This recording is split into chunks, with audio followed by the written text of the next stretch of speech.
Okay, let's go. Another day. Another workout. Let's go.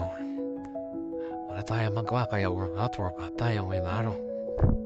Para hindi na rin tayo nababagot sa buhay, no? Kaya kailangan natin mag-workout. Lalo na wala tayong masyadong ginagawa dito sa ibang bansang undian. Trabaho, bahay, trabaho, bahay. Yun na lang talagang gagawin mo dito. Kaya pag-day up natin, tara, let's go. Papawis, exercise, workout. Or yung iba naman dyan, tamang kada. Ganun, di ba? Kanya-kanya tayo ng trip sa buhay. Kaya mahalaga, masaya ka sa ginagawa mo. Kaya go lang. Word, go, let's go. Oh, di ba? Sabi ko sa'yo eh. Oo nga pala, ano to dito? Iwan ko. Tawag nila dito seaside. Yung iba naman sa may tawag dito ay mga tower. Ganun.